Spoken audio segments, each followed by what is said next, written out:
ꯑꯍꯥꯟꯕꯃꯛꯇꯗ ꯃꯌꯥꯝꯕꯨ ꯑꯩꯒꯤ ꯆꯦꯅꯦꯜꯅ ꯇꯔꯥꯝꯅ ꯑꯣꯛꯆꯔꯤ꯫ ꯑꯩꯒꯤ ꯃꯤꯡ ꯀꯦꯜꯚꯤꯟꯁꯟ ꯑꯣꯒ꯭ꯔꯝ꯫ ꯉꯁꯤ ꯑꯩꯒꯤ ꯆꯦꯅꯦꯜ ꯑꯁꯤꯅ ꯄꯨꯖꯔꯛꯂꯤꯕ ꯐꯤꯂꯝ ꯑꯁꯤ ꯀꯣꯃꯦꯗꯤ ꯗ꯭ꯔꯃꯥ ꯕꯣꯂꯤꯋꯨꯗ ꯐꯤꯂꯝ ꯑꯃꯅꯤ꯫ ꯐꯤꯂꯝ ꯑꯗꯨꯒꯤ ꯃꯃꯤꯡꯅ ꯒꯨꯗ ꯅ꯭ꯌꯨ꯫ ꯐꯤꯂꯝ ꯑꯁꯤ IMDbꯗ 6.9 out of 10 ꯐꯪꯈꯤ꯫ Rotten Tomatoesna 75% ꯑꯗꯨꯒ Google Usersna 75% ꯐꯪꯈꯤ꯫ ꯐꯤꯂꯝ ꯑꯁꯤ ꯅꯝꯕꯗ ꯆꯪꯈꯤꯕ ꯁꯦꯟꯐꯝꯅ 60 crore ꯑꯗꯨꯒ ꯐꯤꯂꯝ ꯑꯁꯤꯅ ꯐꯪꯂꯛꯄ ꯕꯣꯛꯁ ꯑꯣꯐꯤꯁ ꯀꯂꯦꯛꯁꯟꯅ ꯔꯨꯄꯤꯁ 318.57 crore ꯐꯪꯈꯤ꯫ ꯑꯗꯨꯒ ꯐꯤꯂꯝ ꯑꯁꯤꯗ ꯁꯛꯇꯝ ꯂꯥꯡꯂꯤꯕ ꯂꯥꯡꯂꯤꯕꯤꯁꯤꯡꯗꯤ ꯕꯥꯔꯨꯟ ꯕꯇ꯭ꯔꯥꯒꯤ ꯁꯛꯇꯝ ꯂꯥꯡꯂꯤꯕ ꯑꯛꯁꯦ ꯀꯨꯃꯥꯔ, ꯗꯦꯞꯇꯤ ꯕꯇ꯭ꯔꯥꯒꯤ ꯁꯛꯇꯝ ꯂꯥꯡꯂꯤꯕꯤ ꯀꯔꯤꯅꯥ ꯀꯥꯄꯨꯔ, ꯍꯅꯤ ꯕꯇ꯭ꯔꯥꯒꯤ ꯁꯛꯇꯝ ꯂꯥꯡꯂꯤꯕ ꯗꯤꯜꯖꯤꯠ ꯗꯣꯁꯥꯟ, ꯃꯣꯅꯤꯀꯥ ꯕꯇ꯭ꯔꯥꯒꯤ ꯁꯛꯇꯝ ꯂꯥꯡꯂꯤꯕꯤ ꯀꯤꯌꯥꯔꯥ ꯑꯗꯚꯥꯅꯤ, ꯗꯥꯛꯇꯔ ꯁꯟꯙ꯭ꯌꯥ ꯖꯣꯁꯤꯒꯤ ꯁꯛꯇꯝ ꯂꯥꯡꯂꯤꯕꯤ ꯇꯤꯁꯀꯥ ꯆꯣꯄ꯭ꯔꯥ, ꯗꯥꯛꯇꯔ ꯖꯣꯁꯤꯒꯤ ꯁꯛꯇꯝ ꯂꯥꯡꯂꯤꯕ ꯑꯗꯤꯜ ꯍꯨꯁꯦꯟ,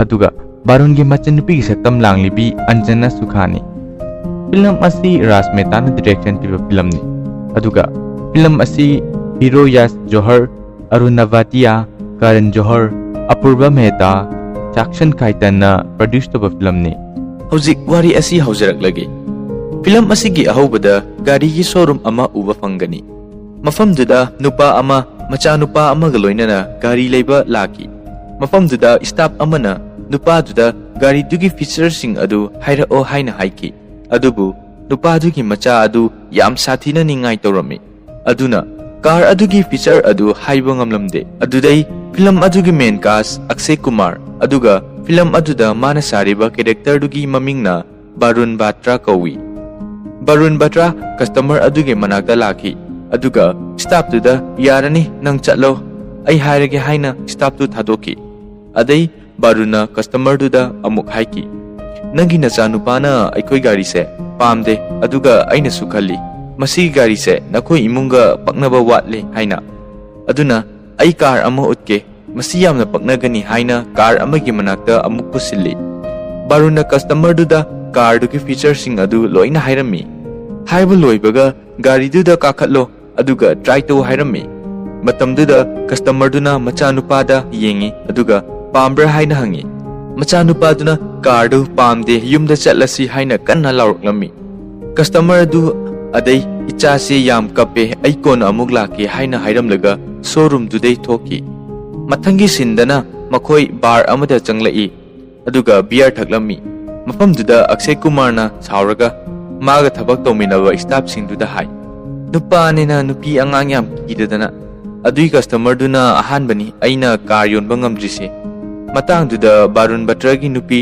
ꯗꯦꯞꯇꯤ ꯕꯇ꯭ꯔꯥ ꯐꯣꯟ ꯇꯧꯔꯛꯂꯝꯃꯤ꯫ ꯕꯥꯔꯨꯟ ꯕꯇ꯭ꯔꯥ ꯑꯃꯗꯤ ꯗꯦꯞꯇꯤ ꯕꯇ꯭ꯔꯥ ꯃꯈꯣꯏ ꯑꯅꯤ ꯂꯨꯍꯣꯡꯕ ꯆꯍꯤ 8 ꯁꯨꯔꯦ, ꯑꯗꯨꯕꯨ ꯍꯧꯖꯤꯛ ꯐꯥꯎꯕ ꯑꯉꯥꯡ ꯌꯥꯎꯗ꯭ꯔꯤ꯫ ꯃꯈꯣꯏ ꯑꯅꯤ ꯊꯕꯛꯁꯨ ꯌꯥꯝꯅ ꯆꯤꯟꯕ ꯃꯔꯝꯅ ꯀꯌꯥ ꯊꯧꯁꯥꯗꯦ, ꯑꯗꯨꯅ ꯑꯉꯥꯡꯁꯨ ꯌꯥꯎꯗꯕꯅꯤ꯫ ꯗꯦꯞꯇꯤ ꯕꯇ꯭ꯔꯥꯅ ꯕꯥꯔꯨꯟꯗ ꯀꯣꯜ ꯇꯧꯔꯛꯏ ꯑꯗꯨꯒ ꯕꯥꯔꯨꯟ ꯇꯨꯃꯤꯟ ꯂꯩꯌꯣ, ꯑꯩꯈꯣꯏ ꯅꯨꯄꯤ ꯐꯣꯟ ꯇꯧꯔꯛꯑꯦ ꯍꯥꯏꯅ ꯍꯥꯏꯔꯒ ꯋꯥꯔꯤ ꯁꯥꯟꯅꯕ ꯊꯣꯛꯈꯤ꯫ ꯃꯇꯝꯗꯨꯗ ꯁ꯭ꯇꯥꯐꯁꯤꯡꯗꯨꯅ ꯃꯤꯉꯣꯟꯗꯗꯤ ꯃꯇꯨ ꯃꯆꯥ ꯌꯥꯝ ꯀꯤꯌꯦꯅꯁꯨ ꯍꯥꯏꯔꯤꯌꯦ, ꯃꯥꯗꯤ ꯌꯦꯡꯉꯨ ꯍꯥꯏꯔꯒ ꯃꯈꯣꯏ ꯄꯨꯟꯅ ꯅꯣꯛꯂꯝꯃꯤ꯫ ꯗꯦꯞꯇꯤꯅ ꯕꯥꯔꯨꯟꯗ ꯍꯥꯏꯔꯛꯏ, ꯉꯁꯤ ꯇꯥꯡ ꯀꯌꯥꯅꯣ ꯍꯥꯏꯅ ꯍꯪꯂꯝꯃꯤ꯫ ꯃꯇꯝꯗꯨꯗ ꯕꯥꯔꯨꯟꯅ ꯁ꯭ꯇꯥꯐꯁꯤꯡꯗꯨꯗ ꯑꯩꯈꯣꯏ ꯑꯦꯅꯤꯚꯔꯁꯔꯤꯁꯦ ꯇꯥꯡ ꯀꯌꯥꯗꯅꯣ ꯍꯥꯏꯅ, ꯁ꯭ꯇꯥꯐꯁꯤꯡꯗꯨꯅ ꯑꯣꯛꯇꯣꯕꯔꯅꯤ ꯍꯥꯏꯔꯛꯏ꯫ ꯑꯗꯨꯒ ꯑꯩꯈꯣꯏ ꯅꯨꯄꯤꯒꯤ ꯕꯥꯔꯗꯦꯒꯤ ꯇꯥꯡꯗꯤ ꯀꯌꯥꯅꯣ ꯑꯃꯨꯛ ꯍꯪꯈꯤ꯫ ꯁ꯭ꯇꯥꯐꯁꯤꯡꯗꯨꯅ ꯅꯪꯒꯤ ꯅꯨꯄꯤꯒꯤ ꯕꯥꯔꯗꯦꯗꯤ ꯅꯪꯅ ꯈꯪꯒꯗꯕꯅꯤ, ꯑꯩꯈꯣꯏꯅ ꯀꯃꯥꯏ ꯈꯪꯗꯣꯏꯅꯣ ꯍꯥꯏꯅ ꯍꯥꯏꯔꯛꯈꯤ꯫ ꯑꯗꯩ ꯕꯥꯔꯨꯟ ꯃꯥꯒꯤ ꯅꯨꯄꯤꯅ ꯇꯥꯡ ꯀꯌꯥꯅꯣ ꯍꯪꯂꯛꯄꯗꯨꯗ ꯉꯥꯏꯍꯥꯛ ꯉꯥꯎꯏ, ꯑꯗꯨꯒ ꯑꯁꯨꯝꯅ ꯈꯨꯝꯂꯛꯏ, ꯕꯦꯕꯤ ꯁꯣꯝꯗ ꯀꯁꯇꯃꯔ ꯃꯌꯥꯝ ꯂꯥꯛꯄ, ꯊꯕꯛ ꯈꯤꯇꯪ ꯆꯤꯜꯂꯤꯅꯦ, ꯑꯗꯣ ꯅꯪꯅ ꯇꯥꯡ ꯍꯪꯂꯤꯗꯣ ꯀꯩꯒꯤꯅꯣ? ꯃꯇꯝꯗꯨꯗ ꯗꯦꯞꯇꯤꯅ, ꯕꯥꯔꯨꯟ ꯑꯩ ꯑꯣꯚꯨꯂꯦꯇꯤꯡ ꯑꯣꯏꯔꯦ, ꯑꯗꯨꯅ ꯏꯕꯥꯅꯤ ꯇꯥꯡ 23 ꯑꯉꯥꯡ ꯇ꯭ꯔꯥꯏ ꯇꯧꯒꯅꯦꯅ ꯀꯦꯂꯦꯟꯗꯔꯗ ꯏꯔꯒ ꯊꯝꯈꯤꯕꯗꯨ ꯅꯪ ꯀꯥꯎꯔꯣꯏ ꯍꯥꯏꯅ ꯍꯥꯏꯈꯤ꯫ ꯑꯗꯨꯗꯩ ꯕꯥꯔꯨꯟꯗꯨ ꯅꯤꯡꯁꯤꯡꯂꯛꯏ, ꯑꯗꯨꯒ ꯃꯥꯅ ꯁꯣꯔꯨꯝꯗ ꯂꯩꯕ ꯁꯥꯔꯒ ꯊꯕꯛ ꯇꯧꯕ ꯁꯥꯔꯝꯃꯤ꯫ ꯑꯗꯨꯗꯩ ꯃꯥꯒꯤ ꯅꯨꯄꯤꯅ ꯍꯥꯏꯔꯛꯏ, ꯅꯪꯒꯤ ꯅꯆꯥꯗꯣ ꯅꯪꯒꯤ ꯅꯁꯛ ꯃꯥꯜꯍꯟꯅꯤꯡꯂꯕꯗꯤ ꯅꯪ ꯅꯌꯨꯝꯗ ꯌꯥꯝ ꯊꯨꯅ ꯂꯥꯛꯎ ꯍꯥꯏꯈꯤ꯫ ꯑꯗꯩ ꯕꯥꯔꯨꯟꯗꯨ ꯃꯌꯨꯝꯗ ꯁꯠ ꯂꯥꯛꯈꯤ꯫ ꯃꯌꯨꯝꯗ ꯌꯧꯕꯒ ꯗꯦꯞꯇꯤ ꯕꯥꯔꯨꯟꯗꯨ ꯌꯨ ꯊꯛꯂꯒ ꯂꯥꯛꯑꯦ ꯍꯥꯏꯕꯗꯤ ꯈꯪꯈꯤ꯫ ꯑꯗꯨꯗ ꯗꯦꯞꯇꯤ ꯌꯥꯝꯅ ꯁꯥꯎꯈꯤ꯫ ꯃꯕꯥꯅꯤ ꯑꯗꯨꯗꯩ ꯈꯠꯅꯈꯤ꯫ ꯅꯣꯡꯉꯥꯜꯂꯒ ꯃꯈꯣꯏ ꯗꯦꯜꯂꯤꯗ ꯆꯠꯅꯕꯒꯤ ꯑꯦꯌꯔꯄꯣꯔꯠꯇ ꯂꯥꯛꯈꯤ꯫ ꯃꯈꯣꯏ ꯑꯅꯤ ꯀꯦꯕ ꯁꯔꯚꯤꯁ ꯑꯃꯗ ꯑꯦꯌꯔꯄꯣꯔꯠ ꯐꯥꯎꯕ ꯂꯥꯛꯏ꯫ ꯃꯗꯨꯗꯁꯨ ꯃꯈꯣꯏ ꯑꯉꯥꯡꯒꯤ ꯃꯔꯝꯗꯒꯤ ꯈꯠꯅꯕ ꯑꯃꯨꯛ ꯍꯧꯔꯛꯈꯤ꯫ ꯕꯥꯔꯨꯟꯅ ꯍꯥꯏ, ꯀꯩꯅꯣ Nang ayuksida atuk yam sauriduna chahi ani ki mamangda natro nangbu angang yawba yamna ki haikibdo aduga haujikna kaidoraba haina magi nupiduda hairammi Deptina mo kumlai nangsu matamduda nangi thabak yam chillidudi adu haujikti matam chare angang yawrese haibane adubu angang su oyu yadre aduga aise haujik ovulating utawribane aduga nangna karim thawsabidaba haina magi nupaduda hairammi baruna hai yumda function achoba malai adugi wakal khange haidadana nangna ai ovulating oi x thokle na sum khalaga lerido kaiginoba nangi x to tholakpa matamna tholakpa kaidoge haiki tanja tuda gap thobun driver duna barunda hairami sir nupadi nongmada sperm koti hena putokpa ngami aduga ovulation aikona khanba numit tangdugi numit 13 gi mamangda thokpa ngami matamdu khaktada nupidu conceive tawba ngamgani haiki masigi matangdadi aingonda hangbiu yengbiu ai kar mamangda theliba photo se aigi cha ki photo ni mamingna Tia amasung Aryan Delhi set flight to thauba hoki flight manungda deputy masakhang manupa ama yarami maduda makoi ani wari sanarami aduga selfie ama kapmina se haina hairami selfie kapke tawbada parun photo duda cheptharaga yenglai aduda nupa duna kitang chatho'o nang photo da ure haina haiki barun khambal chawbadu amuka hena helaki adudai mana hogotlaga nupa duda nang sumgi sitsida famba yagadra ma aigi nupine haiki adai deputy chawraga thank you aikui kisu tawde haina haiki aduga amuka su nupa duda ma se aigi nupine haina haiki adai deputy pare adudi aigi sitsida nang famu haina airamlaga baruna famba situda chatki adai barun dusu deputy famlamba situda famki matamduda nupa duna hairei madam se yam sawrba male masidi hongna sane Madamna sardagi kainom niramgani adu sarna pidaba oiramgani ai mating pangoro haina haiki adai baruna khangyang yenglaga yarni haina haiki makoi ani Delhi yawbaga deputy na barunda hai antaksu angang yawdabi lagli nangi imaga babaga da karino haiduse haina hairami adai baruna karim hairo ai lairisidi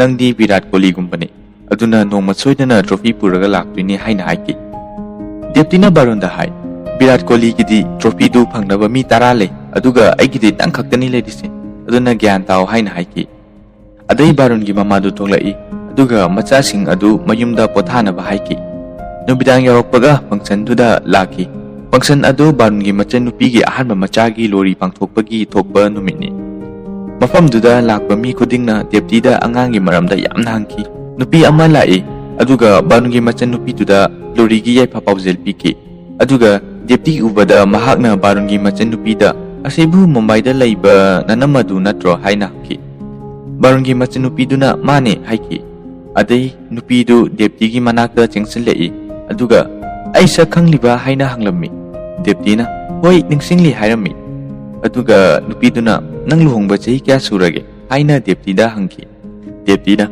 chahi 3 sure hai chahi 3 sure haibuda nupiduna angangdi haina hangki adai deputy na Tabakar jinba aduna angangi maramda kaisu khanjande haina haijinki nupidu deputy da wa mayam hai adai manau nupidu sangsilai aduga deputy du puthorai aduga mabanik wari sanarami matamdu da nupi ama munglai aduga hairami mapanda maiba amale angang yawdabu singse mana loine yawhan bangami aduna nang aduda amta chatlu chu hai deputy na hoi yenge hairami adai nupidu su chatki deputy du sarolaga machan nupi da haiki mathangdane mi amana ne aingonda hek angang maramda palaklaba midu kya nungaina roi haina haiki maduda achapot piba nupa amana madam baby corn logera hai aduda deputy na baby panbaduda sauraga chanba chapotu langthoki aduda manau nupiduna madi baby corn haibane hai mathangi sinda barune deputy ne manau nupi ne aduga manau nupidugi nupa dune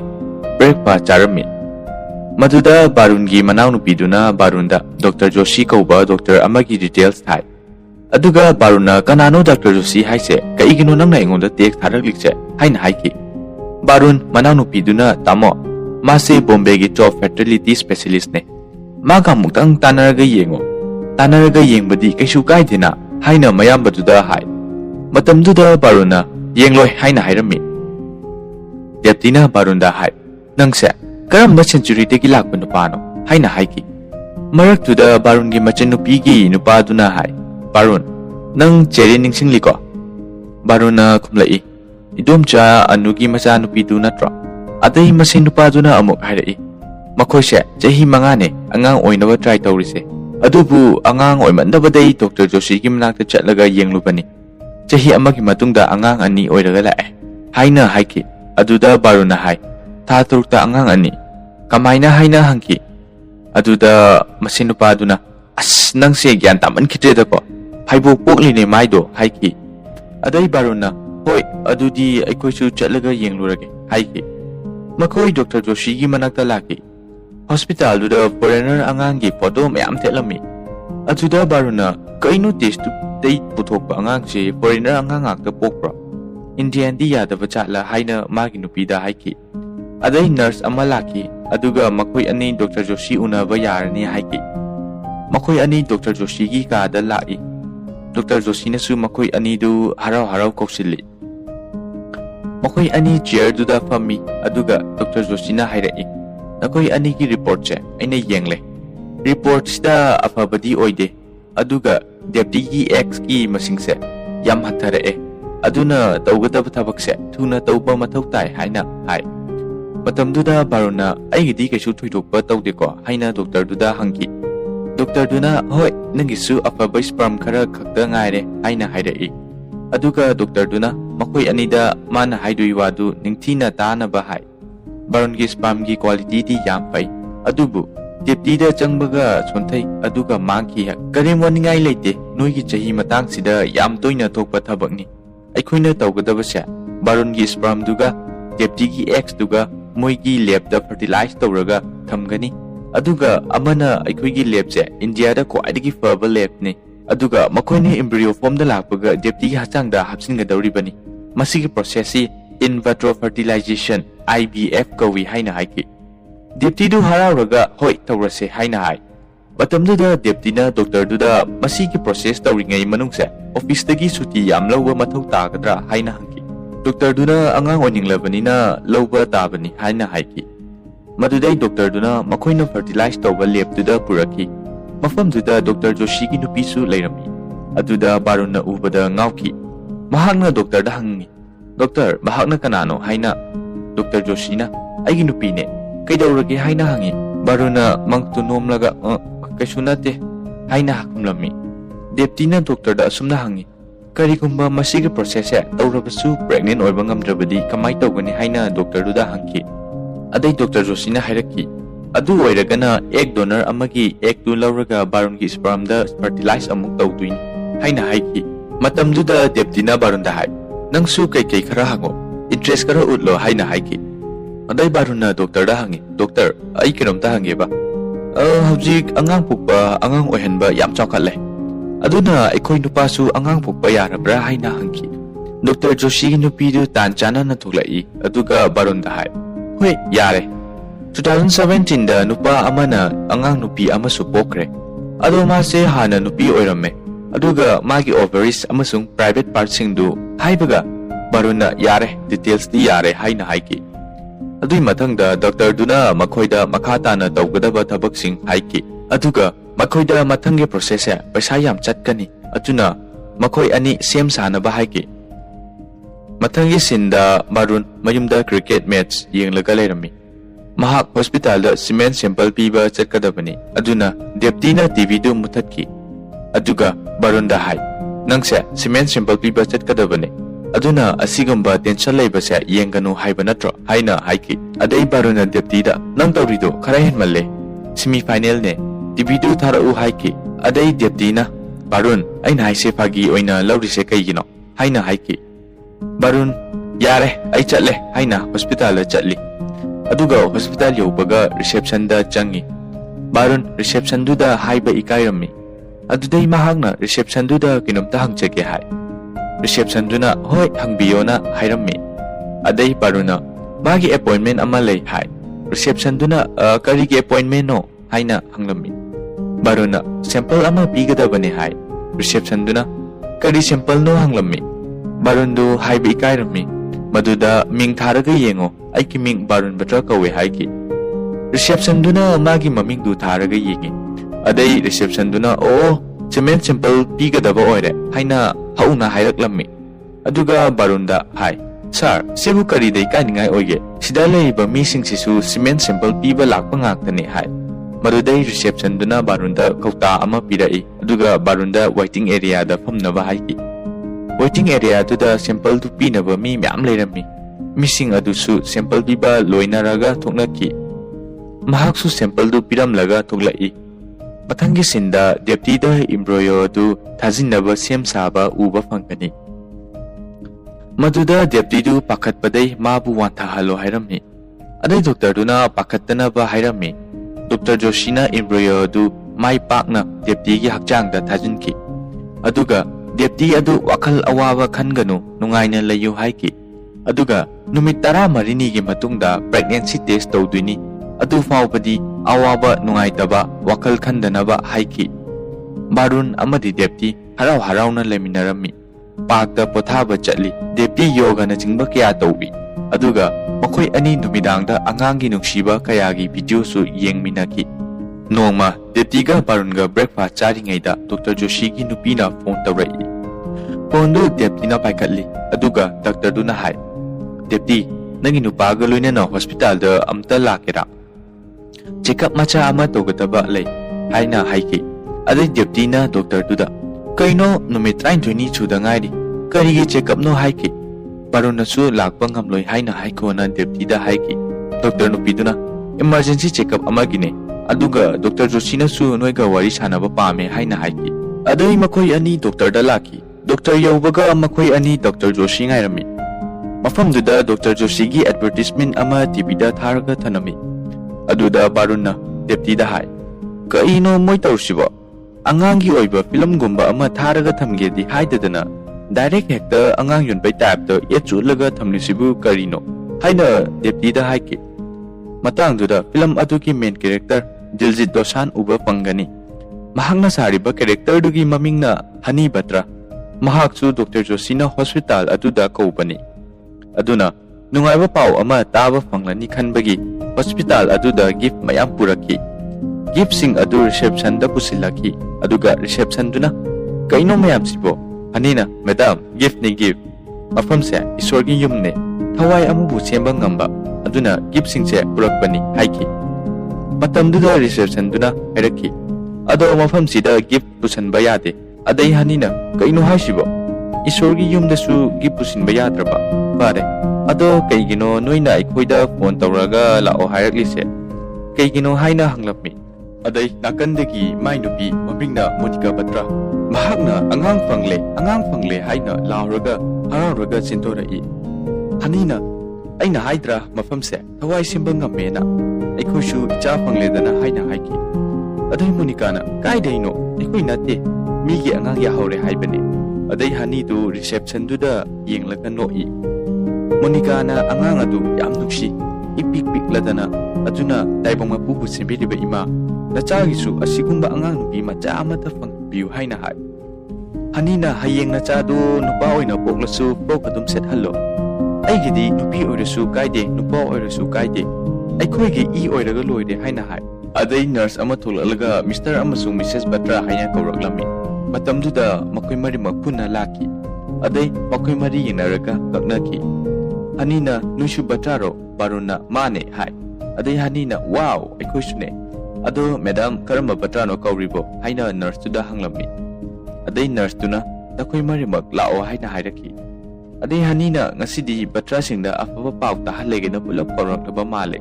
Ngasi numise Batra's Day haidu oira male haina hairaga makhoi mari Dr. Joshi gi manakta changlaki. Dr. Duki manakta yobaga baruna sir kari haigada bawano kitang thuna haibiyo. Aikhoishu office ta kitang thuna chatkadabani haina hai. Adai hanina yani thuda bitamna adum haibiyo. Aikhoidi athuba karim laite hai. Matamduda baruna anida monna yenglami. Adai doctor duna khara pakhana haiba haurai. Sumai tawbani. Masigi case sina ahanbadi nate US ta su thokre.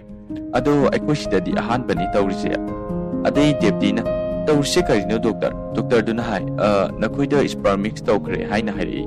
Matamduda barunga deputy ga do fuklauna hawgalai. Doctor su hawgalai. Aduga baruna kaino mix tawe haibo haina ngalaga hanglai. Hani kaidawre haibano kari mixer tawre haibano. Aikhoida hindi da amta hairo haina doctor duda haiki. ꯗꯣꯛꯇꯔꯗꯨꯅ ꯑꯅꯤ ꯅꯣꯏꯗ ꯏꯝꯕ꯭ꯔꯤꯌꯣ transfer ꯇꯧꯕ ꯅꯨꯃꯤꯠꯇꯨꯗ ꯅꯈꯣꯏ ꯕꯇ꯭ꯔꯥꯁꯀꯤ ꯄꯨꯟꯅ ꯇꯧꯈꯤ ꯅꯈꯣꯏꯒꯤ ꯌꯨꯝꯅꯥꯛꯇꯨ ꯆꯞ ꯃꯥꯟꯅꯕꯅꯤꯅ ꯁ꯭ꯄꯔꯝꯗꯨ ꯑꯣꯟꯅꯅ mix ꯇꯧꯈ꯭ꯔꯦ ꯍꯥꯏꯅ ꯍꯥꯏꯈꯤ ꯑꯗꯩ ꯍꯅꯤꯅ ꯑꯃꯨꯛꯁꯨ ꯃꯤꯛꯁꯔ ꯃꯣꯅꯤ ꯃꯥ ꯍꯥꯏꯁꯤ ꯀꯩꯅꯣ ꯑꯩꯉꯣꯟꯗ ꯑꯝꯇ ꯍꯥꯏꯔꯛꯑꯣ ꯍꯥꯏꯅ ꯃꯥꯏ ꯅꯨꯄꯤꯗꯨꯗ ꯍꯥꯏꯈꯤ ꯃꯇꯝꯗꯨꯗ ꯕꯥꯔꯨꯟꯅ ꯗꯣꯛꯇꯔꯗꯨꯗ ꯍꯥꯏ ꯅꯪꯅ ꯍꯥꯏꯁꯤ ꯑꯩꯈꯣꯏ ꯅꯨꯄꯤꯒꯤ ꯃꯕꯨꯛꯇ ꯑꯁꯤꯒꯤ ꯒꯗꯥꯁꯤꯒꯤ ꯁ꯭ꯄꯔꯝ ꯌꯥꯎꯔꯦ ꯍꯥꯏꯔꯣ ꯍꯥꯏꯅ ꯗꯣꯛꯇꯔꯗꯨꯗ ꯍꯥꯏ ꯑꯗꯩ ꯍꯅꯤꯗꯨ ꯍꯧꯒꯠꯂꯛꯂꯒ ꯀꯩꯅꯣ ꯑꯩꯉꯣꯟꯗ ꯒꯗꯥ ꯀꯧꯔꯤꯗꯤ ꯍꯥꯏꯅ ꯈꯟꯅꯔꯝꯃꯤ ꯃꯣꯅꯤꯀꯥ ꯕꯇ꯭ꯔꯥꯅ ꯍꯥꯏꯔꯛꯏ ꯉꯥꯏꯈꯣ ꯑꯩꯁꯦ ꯀꯅꯥꯒꯤ ꯃꯆꯥꯒꯤ ꯃꯃꯥ ꯑꯣꯏꯗꯣꯔꯤꯕꯅꯣ ꯍꯥꯏꯅ ꯄꯥꯈꯠꯂꯒ ꯍꯥꯏꯔꯛꯏ ꯍꯅꯤ ꯇꯧꯔꯤꯕ ꯃꯌꯥꯝꯗꯨꯗ ꯃꯀꯣꯛ ꯉꯥꯎꯔꯝꯃꯤ ꯑꯗꯨꯒ ꯀꯩꯅꯣ ꯅꯣꯏ ꯍꯥꯏꯅꯩ ꯃꯌꯥꯝꯁꯦ ꯑꯩꯉꯣꯟꯗ ꯍꯤꯟꯗꯤꯗ ꯀꯅꯥꯅꯣꯝꯇ ꯍꯥꯏꯔꯛꯄ ꯌꯥꯒꯗ꯭ꯔꯣ ꯍꯥꯏꯅ ꯍꯥꯏ ꯑꯗꯩ ꯕꯥꯔꯨꯟ ꯑꯩ ꯍꯥꯏꯒꯦ ꯍꯥꯏꯔꯛꯏ ꯃꯥꯅ ꯍꯥꯏ ꯃꯈꯣꯏꯅ ꯑꯩꯒꯤ ꯁ꯭ꯄꯔꯝꯗꯨꯅ ꯅꯪꯒꯤ ꯅꯨꯄꯤꯗ ꯍꯥꯞꯈ꯭ರೆ ꯑꯗꯨꯒ ꯅꯪꯒꯤ ꯁ꯭ꯄꯔꯝꯗꯨꯅ ꯃꯉꯣꯟꯗ ꯍꯥꯏꯔꯒ ꯗꯣꯛꯇꯔ ꯅꯨꯄꯤꯗꯨꯗ ꯃꯈꯨꯠ ꯊꯤꯜꯂꯤ ꯗꯣꯛꯇꯔ ꯅꯨꯄꯤꯗꯨ ꯈꯪꯉꯤ ꯑꯗꯩ ꯕꯥꯔꯨꯟꯅ ꯑꯣꯟꯊꯣꯛꯂꯒ ꯌꯦꯡꯕꯗ ꯗꯣꯛꯇꯔ ꯅꯨꯄꯤꯗꯨꯗ ꯃꯈꯨꯠ ꯊꯤꯜꯂꯒ ꯂꯩꯔꯝꯃꯤ ꯃꯥꯅ ꯁꯣꯏꯔꯦ ꯍꯥꯏꯔꯒ ꯃꯥꯒꯤ ꯅꯨꯄꯤꯗ ꯑꯃꯨꯛ ꯃꯈꯨꯠ ꯊꯤꯜꯂꯤ ꯍꯅꯤꯅ ꯑꯗꯩ ꯍꯥꯏꯔꯛꯏ ꯑꯗꯨꯗꯤ ꯑꯩꯈꯣꯏ ꯃꯔꯨꯁꯦ ꯃꯤꯛꯁ ꯇꯧꯈ꯭ꯔꯕ ꯃꯌꯥꯝꯗꯨ ꯉꯛꯂꯒ ꯀꯔꯤ ꯃꯔꯨ ꯍꯥꯏꯕ ꯍꯅꯤꯅ ꯑꯁ ꯁ꯭ꯄꯔꯝꯗꯨꯅꯦ ꯑꯩꯅ ꯍꯥꯏꯁꯦ ꯍꯥꯏꯅ ꯍꯥꯏ ꯃꯈꯣꯏ ꯃꯔꯤ ꯌꯥꯝ ꯁꯥꯎꯔꯝꯃꯤ ꯑꯗꯩ ꯗꯣꯛꯇꯔꯗꯨꯅ ꯅꯈꯣꯏ ꯀꯔꯤꯝ ꯋꯥꯒꯅꯨ ꯀꯔꯤꯒꯨꯝꯕ ꯅꯈꯣꯏ ꯄ꯭ꯔꯦꯒꯅꯦꯟ ꯑꯣꯏꯔꯛꯂꯁꯨ ꯑꯦꯕꯣꯔꯁꯟ ꯇꯧꯕ ꯌꯥꯒꯅꯤ ꯍꯥꯏꯅ ꯍꯥꯏꯈꯤ ꯗꯤꯞꯇꯤꯗꯨ ꯁꯥꯎꯔꯛꯂꯒ ꯀꯩꯅꯣ ꯅꯣꯏ ꯍꯥꯏꯁꯦ ꯕꯥꯔꯨꯟ ꯆꯠꯂꯁꯤ ꯂꯥꯛꯑꯣ ꯑꯩ ꯀꯣꯛꯁꯦ ꯆꯥꯛꯇꯣꯔꯦ ꯑꯗꯨꯅ ꯆꯠꯂꯁꯤ ꯂꯥꯛꯑꯣ ꯍꯥꯏꯔꯒ ꯆꯠꯈꯤ ꯃꯈꯣꯏ ꯆꯠꯈ꯭ꯔꯕ ꯃꯇꯨꯡ ꯃꯣꯅꯤꯀꯥꯅ ꯗꯣꯛꯇꯔꯗꯨꯗ ꯍꯪꯉꯤ ꯑꯩꯈꯣꯏ ꯔꯤꯐꯟ ꯐꯪꯒꯗ꯭ꯔꯥ ꯍꯥꯏꯅ ꯃꯇꯥꯡꯗꯨꯗ ꯗꯣꯛꯇꯔ ꯖꯣꯁꯤꯗꯨ ꯃꯨꯟꯅ ꯌꯦꯡꯂꯝꯃꯤ ꯃꯊꯪꯒꯤ ꯁꯤꯟꯗ ꯗꯤꯞꯇꯤ ꯄ꯭ꯔꯦꯒꯅꯦꯟꯁꯤ ꯇꯦꯁ ꯇꯧꯔꯝꯃꯤ ꯑꯗꯨꯕꯨ ꯄ꯭ꯔꯦꯒꯅꯦꯟꯗꯤ ꯑꯣꯏꯔꯝꯗꯦ ꯑꯗꯩ ꯕꯥꯔꯨꯟꯗꯨ ꯅꯦ ꯇꯥꯈꯤ ꯑꯗꯩ ꯃꯈꯣꯏ ꯑꯅꯤ ꯇꯨꯝꯈꯤ ꯗꯤꯞꯇꯤꯒꯤ ꯃꯃꯪꯗ ꯃꯍꯥꯛꯁꯦ ꯑꯉꯥꯡ ꯎꯅꯔꯤꯅꯤ ꯍꯥꯏꯅ ꯇꯧꯔꯝꯃꯤ ꯑꯗꯨꯒ ꯑꯉꯥꯡꯗꯨ ꯍꯅꯤꯒꯤ ꯁꯛ ꯑꯣꯏꯅ ꯄꯣꯛꯂꯝꯃꯤ ꯃꯗꯨꯗ ꯃꯍꯥꯛ ꯕꯨꯛ ꯂꯥꯎꯅ ꯍꯧꯒꯠꯂꯝꯃꯤ ꯑꯗꯨꯒ ꯃꯍꯥꯛ ꯕꯥꯊꯔꯨꯝꯗ ꯆꯠꯂꯒ ꯃꯃꯥꯏ ꯃꯃꯤꯠ ꯇꯥꯊꯣꯛꯏ ꯕꯥꯔꯨꯟꯅ ꯀꯩꯗꯧꯔꯒꯦ ꯍꯥꯏꯅ ꯍꯪꯂꯛꯏ ꯑꯗꯨꯗ ꯗꯤꯞꯇꯤꯅ ꯀꯩꯁꯨ ꯇꯧꯗꯦ ꯅꯨꯡꯉꯥꯏꯇꯕ ꯃꯪ ꯑꯃ ꯃꯪꯕ ꯑꯗꯣ ꯍꯧꯒꯠꯂꯕꯅꯤꯅ ꯋꯥꯀꯤꯡ ꯑꯣꯏꯅ ꯆꯠꯂꯒꯦ ꯍꯥꯏꯈꯤ ꯍꯅꯤꯒ ꯃꯣꯅꯤꯀꯥꯒꯁꯨ ꯖꯤꯝꯗ ꯂꯥꯛꯈꯤ ꯑꯗꯨꯒ ꯃꯣꯅꯤꯀꯥꯗꯁꯨ ꯖꯤꯝꯗ ꯋꯥꯟꯊꯔꯛꯈꯤ ꯃꯍꯥꯛ ꯍꯣꯁꯄꯤꯇꯥꯜꯗ ꯄꯨꯈꯠꯂꯛꯏ ꯑꯗꯨꯒ ꯇꯦꯁ ꯇꯧꯔꯝꯃꯤ ꯇꯦꯁꯇꯨꯗ ꯃꯍꯥꯛ ꯄ꯭ꯔꯦꯒꯅꯦꯟ ꯑꯣꯏꯔꯦ ꯍꯥꯏꯔꯝꯃꯤ ꯃꯈꯣꯏ ꯌꯥꯝꯅ ꯍꯔꯥꯎꯈꯤ ꯕꯥꯔꯨꯟꯒ ꯗꯤꯞꯇꯤꯒꯁꯨ ꯄ꯭ꯔꯦꯒꯅꯦꯟꯁꯤ ꯇꯦꯁ ꯇꯧꯔꯝꯃꯤ ꯑꯗꯨꯒ ꯃꯍꯥꯛꯁꯨ ꯄ꯭ꯔꯦꯒꯅꯦꯟ ꯑꯣꯏꯔꯝꯃꯤ ꯑꯗꯨꯕꯨ ꯃꯈꯣꯏꯗꯤ ꯀꯌꯥ ꯍꯔꯥꯎꯕꯗꯨ ꯑꯣꯏꯈꯤꯗꯦ ꯑꯗꯩ ꯃꯈꯣꯏ ꯑꯅꯤ ꯍꯣꯁꯄꯤꯇꯥꯜꯗꯨꯒꯤ ꯃꯄꯥꯟꯗ ꯊꯣꯛꯂꯛꯏ ꯑꯗꯨꯒ ꯕꯥꯔꯨꯟꯅ ꯍꯥꯏ ꯑꯉꯥꯡꯗꯨ ꯂꯧꯊꯣꯛꯈ꯭ꯔꯁꯤ ꯍꯥꯏ ꯑꯗꯨꯒ ꯗꯤꯞꯇꯤ ꯀꯔꯤꯒꯨꯝꯕ ꯃꯣꯅꯤꯀꯥꯁꯨ ꯄ꯭ꯔꯦꯒꯅꯦꯟ ꯑꯣꯏꯔꯝꯂꯗꯤ ꯀꯃꯥꯏꯅ ꯇꯧꯕ ꯍꯥꯏꯅ ꯕꯥꯔꯨꯟꯗ ꯍꯥꯏꯈꯤ ꯑꯗꯩ ꯕꯥꯔꯨꯟꯅ ꯃꯥ ꯀꯩꯁꯨ ꯄ꯭ꯔꯦꯒꯅꯦꯟ ꯑꯣꯏꯔꯝꯃꯣꯏ ꯅꯣꯡꯃ ꯗꯣꯛꯇꯔ ꯖꯣꯁꯤꯅ ꯍꯥꯏꯈꯤꯕꯗꯨ ꯅꯪ ꯀꯥꯎꯔꯕꯣ ꯑꯩꯒꯤ ꯁ꯭ꯄꯔꯝꯁꯦ ꯅꯪꯒꯤ ꯌꯨꯅꯤꯚꯔꯁꯇ ꯆꯪꯕꯒ ꯃꯥꯡꯉꯤ ꯍꯥꯏꯕꯗꯣ ꯑꯗꯨꯃꯥꯏꯅ ꯃꯥꯒꯤ ꯌꯨꯅꯤꯚꯔꯁꯇꯨꯗꯁꯨ ꯃꯥꯡꯂꯝꯒꯅꯤ ꯍꯥꯏꯈꯤ ꯑꯗꯩ ꯍꯅꯤꯒ ꯃꯣꯅꯤꯀꯥꯒꯁꯨ ꯃꯌꯨꯝꯗ ꯂꯥꯛꯈꯤ ꯑꯗꯨꯒ ꯃꯌꯨꯝ ꯌꯧꯕꯒ ꯍꯅꯤꯒꯤ ꯃꯃꯥꯅ ꯂꯥꯛꯑꯣ ꯂꯥꯛꯑꯣ ꯃꯄꯥ ꯑꯣꯏꯒꯗꯕ ꯀꯨꯏꯗ꯭ꯔꯦꯀꯣ ꯑꯐꯕꯇ ꯑꯣꯏꯔꯁꯅꯨ ꯍꯥꯏꯅ ꯃꯃꯥꯅ ꯂꯥꯏꯗ ꯀꯠꯂꯝꯕ ꯂꯗꯨ ꯑꯃ ꯃꯌꯥꯗ ꯏꯟꯁꯤꯜꯂꯤ ꯃꯣꯅꯤꯀꯥꯒ ꯍꯅꯤꯒꯗꯨ ꯌꯨꯝꯒꯤ ꯄꯣꯊꯥꯐꯝ ꯑꯃꯗ ꯂꯥꯛꯏ ꯑꯗꯨꯒ ꯃꯣꯅꯤꯀꯥꯅ ꯍꯥꯏ ꯑꯩꯅ ꯆꯍꯤ 3 ꯐꯥꯔꯛꯂꯕꯅꯤ ꯅꯉꯣꯟꯗ ꯋꯥ ꯑꯃ ꯍꯥꯏꯒꯦꯅ ꯈꯜꯂꯒ ꯂꯥꯛꯄꯅꯤ ꯑꯗꯣ ꯑꯩ ꯉꯁꯤꯗꯤ ꯍꯥꯏꯔꯒꯦ ꯍꯥꯏꯅ ꯍꯥꯏꯈꯤ ꯑꯗꯨꯗꯩ ꯃꯣꯅꯤꯀꯥꯅ ꯍꯅꯤꯗ ꯍꯥꯏ ꯑꯩꯁꯦ ꯅꯪꯒꯤ ꯅꯆꯥꯒꯤ ꯃꯃꯥ ꯑꯣꯏꯗꯧꯔꯕꯅꯤ ꯍꯥꯏꯅ ꯍꯥꯏꯈꯤ ꯑꯗꯩ ꯍꯅꯤꯅ ꯑꯩꯁꯨ ꯑꯗꯨꯒꯤ ꯋꯥꯗꯣ ꯃꯇꯝ ꯀꯨꯏꯅꯗꯒꯤ ꯇꯥꯒꯦ ꯈꯟꯕ ꯋꯥꯍꯩꯅꯤ ꯑꯗꯨꯕꯨ ꯃꯗꯨꯒꯤ ꯑꯉꯥꯡꯗꯣ ꯑꯩꯒꯤ ꯏꯆꯥꯗꯤ ꯅꯠꯇꯦ ꯍꯥꯏ ꯑꯗꯨꯗ ꯃꯣꯅꯤꯀꯥꯅ ꯅꯪ ꯑꯗꯨꯏ ꯋꯥꯈꯜꯗꯨꯗ ꯑꯗꯨꯝ ꯂꯩꯔꯤꯗꯣ ꯀꯩꯒꯤꯅꯣ ꯃꯁꯤꯗꯤ ꯇꯥꯏꯕꯪ ꯁꯦꯝꯕꯤꯔꯤꯕ ꯏꯃꯥꯒꯤ ꯈꯨꯗꯣꯜꯅꯦ ꯑꯗꯨꯃꯥꯏꯅ ꯍꯥꯏꯅꯨ ꯍꯥꯏꯅ ꯍꯅꯤꯗ ꯍꯥꯏꯈꯤ ꯅꯨꯃꯤꯗꯥꯡꯗ ꯍꯅꯤꯗꯨ ꯇꯨꯝꯅ ꯇꯨꯝꯅ ꯋꯥꯈꯜ ꯁꯨꯝ ꯈꯜꯂꯤ ꯑꯗꯨꯒ ꯕꯥꯔꯨꯟ ꯕꯇ꯭ꯔꯥꯗ ꯐꯣꯟ ꯇꯧꯏ